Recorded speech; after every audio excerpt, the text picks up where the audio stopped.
want to make it easy to cheat. They're not interested in election security. That ought to tell you something. Republicans are happy to make it easy to vote, but we want to make it almost impossible to cheat. The reason 80% of Americans support voter ID is they don't want their legitimate vote canceled out by a fraudulent vote. Democrats have no problem with that, which is why they're rushing to do things like automatic registration. They doubled the number of absentee ballots, even though the Baker-Carter Commission said that was probably the greatest area of potential fraud in our elections. They embrace that. So, again, Democrats refuse to cooperate with Republicans to make our elections more secure. Senator Ron Johnson from Wisconsin talking straight to the point there, suggesting that Democrats are not interested in the safe and secure elections, at least those that are legislating against it. They want to make it easier to vote and harder to cheat. Who disagrees with that? Let's speak with our friend Congresswoman Mary Miller back on the show with us. She represents Illinois' 15th District in the House of Representatives, one of 3 Republicans in the state of Illinois in Congress. Congresswoman, thanks for being with us today. It's always good to have you with us. Well, thank you for having me and for talking about this, because I know that every time you and I talk, we are trying to encourage people to get to the polls and vote, that we have the votes in Illinois to turn Illinois red. But unfortunately, there is a lack of confidence in Illinois' election processes. And I think that we're seeing this. The Democrats are refusing to take even the most basic steps to secure our elections in Illinois. Well, the president and this administration has pressured states to, I guess, assess their voter rolls. I'm hoping you can talk to us a little bit more about what the administration is trying to do to restore some election integrity. But Illinois is not interested in playing ball. We know that Congressman Boss has a lawsuit that was given the ability to proceed by the Supreme Court because Illinois counts mail-in ballots well after Election Day. Talk to me about the state of the election system in Illinois and what you are pressuring the Board of Elections to do to get it right. Well, we just want basic steps as number one, maintaining voter rolls. And many Illinois counties are not reporting removal data, and they're refusing to set statewide guidelines.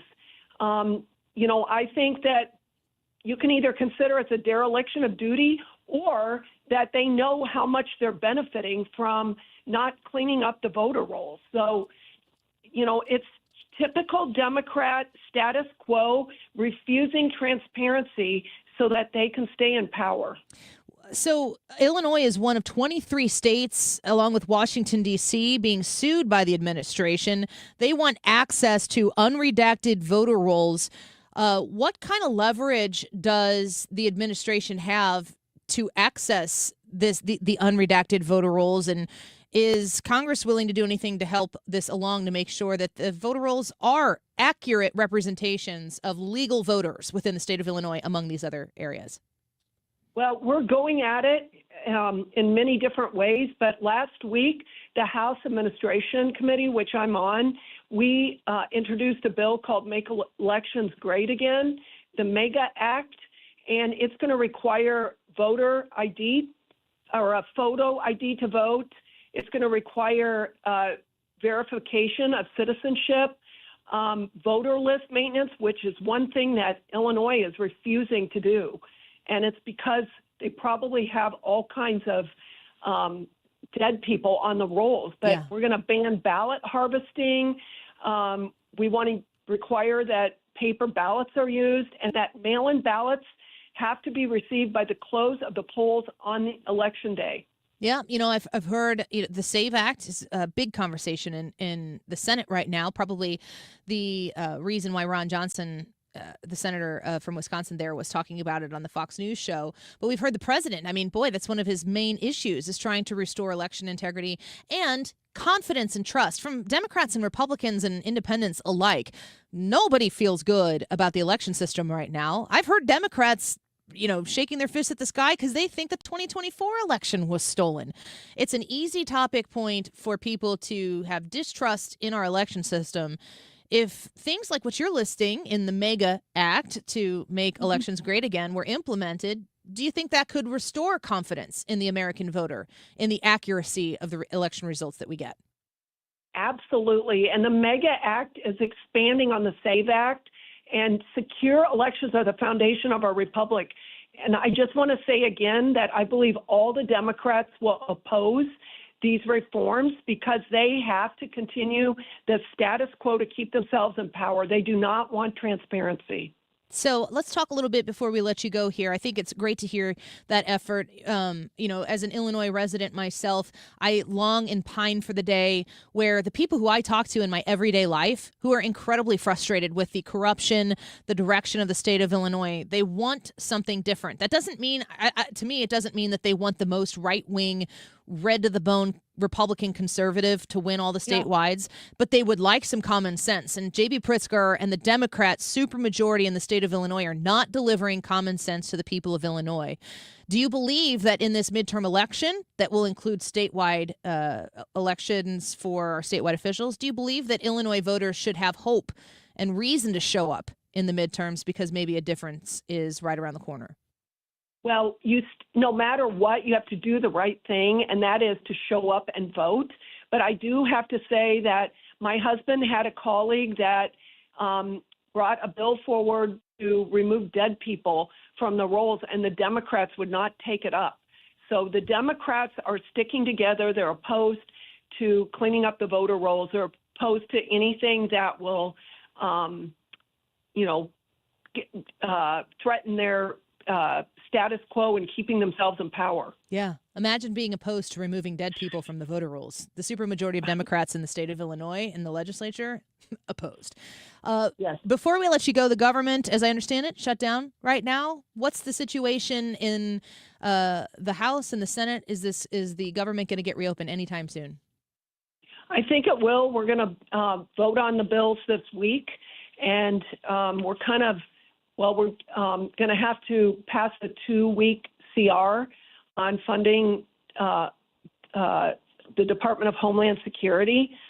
So I don't know what's ahead for that, but President Trump is not going to back down, nor Tom Homan, nor any of us, in light of removing the people that are here illegally, especially the violent criminals first, and then all of them. And we want to cut off taxpayer-funded benefits to them. President Trump had a mandate. He told everybody what he's going to do, and he won overwhelmingly on this platform. We want people that are here illegally to be removed, and no matter what, we're going to continue. We funded the Department of Homeland Security and ICE in the reconciliation bill, and they have the money to continue on no matter what. If I think specifically about your state that you represent in Congress, Illinois, and that I reside in as well, those sanctuary cities and those sanctuary states have invited a lot of people who might not have a legal status to reside, to live in blue states like Illinois.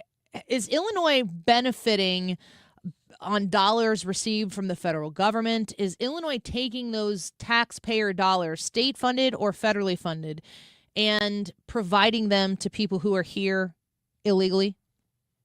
They have been, and I've been pushing, for example, with SNAP benefits, that if Illinois or any other state is not going to release their SNAP rolls so that we can see who's on it, that we are going to cut off their funding. And I think that for the sanctuary cities and sanctuary states, if they are not going to abide by federal laws and cooperate with us on getting the illegals out, I'm all for cutting off the federal benefits. Yeah, it's you want the money that comes out of our pocket to go into a system to help people who need the hand up. You want those people to also be fairly participating in the system when they receive those dollars. And when you're a state like Illinois, a sanctuary state, maybe Minnesota, California, among others, it seems unfair that so many of our tax dollars are being used in opposition to what we're investing in. Last question before we let you go. We're speaking with Congresswoman Mary Miller. It is a very important heart issue for me in the big, beautiful bill that you were successfully a part of passing last year. Provided an opportunity for an expansion of school choice without taking a single penny away from public education funding. And in Illinois specifically, we're waiting on Governor J.B. Pritzker to approve for Illinois students to have access to these scholarship funds. From my understanding, everybody who wants to donate money come 2027 to expand school choice can do so, can get the federal tax credit. But Governor J.B. Pritzker has to approve the fact that Illinois students could benefit from these scholarship funds, and he has yet to do so. Do you anticipate J.B. Pritzker weighing in on this issue and giving Illinois kids opportunities for these scholarship funds passed in the big, beautiful bill? I don't think that he will give Illinois any chance to participate in that. I think he'll be opposed to it. He's been opposed to school choice from day one. He's all in with the teachers' unions, and the teachers' unions are opposed to school choice too. They are all in for forcing kids into failing schools, and I don't look for Illinois to participate. That's not good to hear. Hopefully some common sense can let's just say a prayer that common sense can settle in, and Illinois kids I'm really aren't. sorry about it. I'm very sorry that we have this kind of loser governor that is damaging our state, and he's not advocating for the people that live there. He's all about illegals, about criminals, about gangbangers, and I just wish these people would wake up and go to the polls and vote for someone different. Anybody different. J.B. Pritzker up for re-election this November. Last question.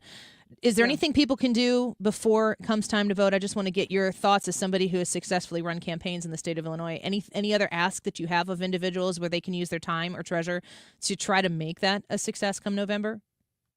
Well, we've got to get people out to vote. That's the key thing. I think we saw a disaster in Texas where 12% of registered voters came out to vote, and we ended up having a Democrat elected in a district that President Trump carried pretty handily, and we have to get people engaged.